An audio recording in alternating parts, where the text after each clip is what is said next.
Hello, good afternoon. It's Rebecca from Silver Grey Foliage. I thought today I would talk to you a little bit about Ranunculus, and I'm going to do that because I've spent some of my afternoon potting up the Ranunculus that some of you may have seen on the bathroom floor a couple of weeks ago. So for those of you that don't know, we are a flower farm in North Leeds in the UK. So when I say North Leeds, I mean that we're in an urban environment. We don't live on a farm. We don't have a field in our back garden, and we have quite a big back garden, but it is just a garden space, and that is where we do all of our propagating from, and we do some of our planting as well. So this year I really wanted Ranunculus to be a good crop for us. And there are lots of reasons for that. Firstly, I like them. Secondly, they're a challenge. They're not an easy flower to grow. And thirdly, and most importantly for us, our customers like them. So that means that our florists like them and our retail customers like them as well. And I think it's really important to focus on things that we like growing, but also things that our customers like to buy, because otherwise there's just no point in growing the flowers. So like with most things that we grow, we have made a ton of mistakes with Ranunculus. When I say a ton, I do have a 3-year growing rule. So that means that we're allowed to make mistakes on the first year and the second year. The third year, if we don't get it right, we can't grow them, then that's enough money wasted, and actually we can't do it anymore. So we really do have to prove to ourselves, I have to prove to myself and to my customers, that Ranunculus are something that we can do well this year. Otherwise, I'm going to have to find another kind of mid-spring crop to grow, and that in itself is a bit of a challenge, so I gotta get it right. Okay, so just talking about the mistakes, I think it's really helpful to learn from the things that we did wrong. I've said that we grow in an urban environment. This is our garden. Our main pests here are mice and foxes. We're really urban, so we have students at one end of the road, we have fast food restaurants at the other end of the road. So rodents are not something that we suffer from in terms of the big furry ones, but the smaller ones, because there are lots of gardens around and lots of people with compost bins, we do have quite a lot of, and there's definitely evidence in our tunnel of mice activity. I can't do anything about that. Like, next door have cats, but I don't really want the cats in here. We don't have pets, and we don't have pets because we're not home enough to look after them, so we don't feel it's right. So those are our main pests here. Up at the field, so that's about 20 minutes away from here, our biggest pest is voles. So voles like to bury themselves, scurry themselves under the surface of the ground. They don't go too deep. They're destructive, so they don't eat the corms pretty much, but they do dig them up, which means that they don't grow. So those are our biggest kind of pest up at the field. So that's a real challenge for us. Things that eat our corms or lift them out of curiosity, squirrels are the other one, here at HQ, are a real problem. I can't get rid of them, so what are we doing about it? Okay, so I'm going to talk to you about what we've done this year next. So the reason I told you about pests is because the first year that we grew them, we soaked them, we planted them up at the fields. They were either eaten by the voles or eaten by the sheep, which is a different story that led to absolute tears. Anyway, moving on. So last year, the tunnel was new in December 2021. So Anthony got it finished in December 2021, and I had already soaked and pre-sprouted corms for Ranunculus in the greenhouse. They did really well, so they sprouted well, they grew really well, but they stayed in the cell trays for too long. So they were sprouted, pre-sprouted in 56 cell trays, so they're a couple of inches across, they're 1.5 inches deep. The roots had spiraled, they had gone up and over and into each other's pots. I planted them out, they did grow, they did give me Ranunculus flowers, but the roots did not establish themselves well. I'm going to try and fish out some pictures to put in between these so you can see what I'm talking about. And what I'll show you is that there are some pictures of corms where when I've dug them up, you can still see the spirals in the cell tray mold that they were in, and they haven't been able to get themselves down and out and into the ground, which means I didn't get many flowers. They weren't very sturdy, they weren't very big flowers, they just weren't very established, and they weren't happy, so they didn't do very well. this year, so we've learned from that. So there are none up at the field at the moment, and I'm going to talk to you about that last of all. Our first crops, we didn't pre-sprout at all, so we soaked them, we put them directly into the ground that we prepared. So we pulled out the chrysanthemums that were in here and doing okay, but we were desperate to get the ranunculus done. So rather than letting those chrysanthemums stay for a little bit longer, we wanted to get the ranunculus in the ground whilst it was still warm so that they didn't rot. So the chrysanthemums came out, and we topped our compost with more manure and more good quality compost. So there was lots there to feed our ranunculus. We soaked them for a good 24 to 36 hours, and then they went straight into the ground in the tunnel in this bed over here. 3 or so weeks later we did the same, so we soaked them and we put them into a bed that's outside. That bed is a raised bed and it's covered in enviromesh, so it was hard for the squirrels to get at them, it was hard for mice to get at them, and it's a raised bed, so drainage is a bit better than it would be in here or out at the field, and so we are not worried too much about them rotting, and actually they've done okay. So most of those, with the exception of the orange ones, I'm going to talk to you about those as well, are producing good foliage. They've survived the winter and the freezing and the ice that we've had going on, so I'm pretty confident that they will give me a crop as well later than in here. And I think next year actually we'll do in here and out there at the same time, because in reality anything that's growing outside is going to do later. So this is the first bed. It's, you know, in polytunnel terms pretty short, but in our terms the most exciting thing. These ranunculus have been desperate to get out of their cell trays and into some compost, so that's where they are. I need to take advice on whether I can water them or not, but they're in, and there's more to go in that should finish this bed off. Over here by the weekend, and I appreciate that it's Christmas, there will be another bed.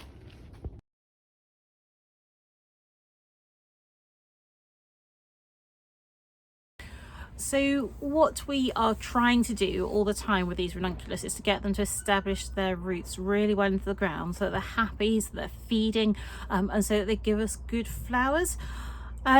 Which brings me to what I've been doing today. So you'll have seen in that kind of quippy, semi-tongue-in-cheek clip that I did that we had ranunculus sprouting in the bathroom. That's because it was too cold to be doing that outside, and it was definitely too cold to put the ranunculus straight into the ground in uncovered ground. And thirdly, there is absolutely bugger all point in me putting soaked ranunculus into the ground up at the field, which is where they're going to go because I don't have any space anywhere else, because they just have been eaten or dislodged by the voles, and we wouldn't have had any flowers out of them. So they were pre-sprouted in the bathroom, and they went in at the end of December. So it was 31st of December. I know how to live life to the high. On the 31st of December I was soaking and kind of planting ranunculus that went into our bathroom. And so we're now on the 17th, so 2.5 weeks later, and I've been watching them. They sprouted beautifully, again with the exception of the orange ones, and so they have been sprouting and they've produced some green growth, and they have roots that were starting to come out of the bottom. I really would like to get those in the ground, but for those of you that don't know, we have got hard frost here at the UK at the moment. We have got a sprinkling of snow, like no snow in Leeds that's going to cause us any trouble at the moment, but the ground is hard and it's cold, and they're going to go into beds at the field that are not raised beds, so they really run the risk, if I put them out at the field, of rotting, and that would be a complete disaster. That would be the last crop of ranunculus lost, and we've already lost one crop because I tested out a different process that I can talk about another time, but it didn't work essentially, and that's because I think it's because we did it too late, and we did it outside, and really I should have done it inside and got things going there and then brought them out.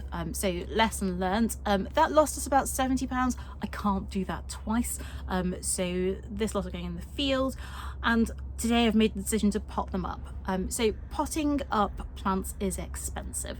It takes my time and it takes my compost, and because I need to know that this crop is going to give us good flowers for as long as possible, I've used Melcourt Silver Grow, which is what we use for most of our seedlings.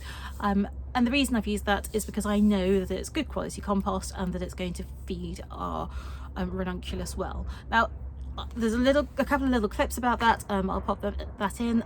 It will buy me a couple of weeks. I haven't put them into massive pots. I've just put them into 8-inch circular pots. They're all recycled. We keep all of our pots, so they will do okay in there, but it's cool and they like cool weather, so I'm expecting those to grow into those pots in the next couple of weeks, which means that I really need the weather to be better in a couple of weeks, or the ground to be softer, so that I can get them in. So we're in the kitchen, and I just wanted to show you how I know that these guys are ready for potting up. So you can see that this root from this ranunculus is just spreading everywhere, and it was actually down here in this pot. So I'm just going to take it out, and we can see, or we will be able to see, look, all of these roots coming out at the bottom. And this one that's dangling away over here was actually in another cell tray. So for the sake of completeness, I am just going to show you about how I'm potting these up. So there's a pot of compost. I've made a well in the middle. You can see this is nicely rooted. We've got lots of new sprouts coming out of the top. I'm just going to gently pop it in and cover up any space with any spare compost. And then I just give it a tap. And when I give those a water in, the rest of the compost will settle, and that's me done. So the reason it's important to talk about potting them up is partly because what I'm trying to show you is that I know my growing environment. I know that my pests here are dealable with, and they're not going to cause too much problem. I know that my pests in the field are a much bigger problem, and as a growing environment it's much more harsh, and therefore I'm working harder to protect my crops before they go into the ground up there. So that's what I'm telling you by telling you that I'm bothering to pot them up. Potting things up is expensive. It takes time and it takes compost. Compost is expensive. And then I also need storage space. And for us, that is a massive problem. We don't have massive growing tunnels. We don't have massive greenhouses. We don't have lots of propagation space. We are an urban garden. And we have neighbours as well that we really have to respect. So our propagation space is limited, so for me to pot them up and to store them for another couple of weeks rather than getting them in the ground means it's taking up space. It also means that they will be stronger, bigger, healthier plants when they go in. So I think it is worth the time, and I think it's worth the money. Now, the money is something that's really important for us to think about as flower farmers, and the reason it's important is because the cost of growing for all of our ranunculus is something that we average out, so that we don't get those peaks and troughs that you see elsewhere in the market. So our price that we set for our ranunculus at the beginning of the season will be the same price that we charge for the ranunculus, whether they're grown in the tunnel here or whether they are grown up at the field. So I need to know how much time it's taking me. I need to know how much compost, extra compost it's using. So these ones in here that were soaked and went into the ground are cheap ranunculus. They were soaked, the corms were soaked. They're not cheap corms, but they were soaked and they went straight into the ground. So they haven't cost me particularly huge amounts of time. Okay, they soak overnight. I'm not doing anything there. It's just water it's costing me, and they've gone straight into the ground. The ones that went into the garden at HQ, again, they were soaked and they went straight into the ground. These ones going up at the field have been soaked, and then they've had my time on New Year's Eve potting them up. Now, my time on New Year's Eve is not costed any more than my time on another day, but it's important for you to know that timing process. They had my time potting them up then into the 56 trays, and because I can't pot them, I'll put them straight out into the field now, so they've taken me more time and the compost to pot them up and then to water them and get them into the greenhouse. And then I'm going to have to put a third process in of getting them out of those pots, up to the field and into the ground. So that is a lot of time and a lot of effort going invested into this crop. And that tells you a few things. One, I really want them to work, and two, that those ones at the field have cost more than these in the field, in the polytunnel to grow. And we really have to think about that when we're setting our price. How much does it cost overall per flower? Okay. So one of the things in the planner that you'll have learned is that we're asking you to really pay attention to your growing environment and to learn about it so that you know how to manage it. And we're asking you to think about your time and your costing. So what is costing you money, and what are you going to, how are you going to get that back by selling your flowers? Okay. And the third thing is about just thinking about whether it's worth it and what you want to be doing with your flowers. So Ranunculus for us this year, we are really keen to make them a successful big crop because we love them, we know that you love them. Those are sorts of things that we're thinking about in terms of our growing environments and knowing about them. And I will show you how they do once they're done, and hopefully there'll be kind of buckets full of glorious floofy petaled ranunculus to show you in April, May, if we're lucky. So that's me for today. Thank you for watching. If you like what you're watching, please do subscribe using the bell icon. It will tell you when we've got new videos coming out. If you want to see what we're selling and what we've got, if you're a florist, then please do follow the link that's in the blurb below. It will take you to a wholesale page and you can apply there, or just fill out the form and we'll get back to you. That is for UK florists and farmer florists. We sell to flower farmers as well, and we do post our flowers within the UK. That's fresh, dried and foliage. So please do follow that link and give us some details. We'd love to hear from you. The other thing that you can do is that you can share this. So if you know florists that would like to buy British flowers, we would love to hear from them. Please tell them about our YouTube or our website, on our Instagram, so that they can see what's going on and decide whether we're the kind of grower that they would like to work with. And finally, if you are a proper person, so you're not a farmer and you're not a florist, but you like flowers, we do have a spring flower subscription. Ranunculus will be going into those. This year, that subscription will be changing a little bit. Please do sign up to our newsletter. It's called The Dig, and that's because of how we started digging out half of our garden to get rid of a particular type of bindweed so that we could use it as growing space. Anyway, that's a little segue into our background. But if you're a proper person, you like flowers, you want to receive British flowers that are pesticide free, chemical free, and grown with love and care, then again, sign up to our newsletter, keep an eye on our YouTube, subscribe, because we'll be telling you about what we've got coming from you, both in Leeds and elsewhere too. Thank you very much. Happy Wednesday.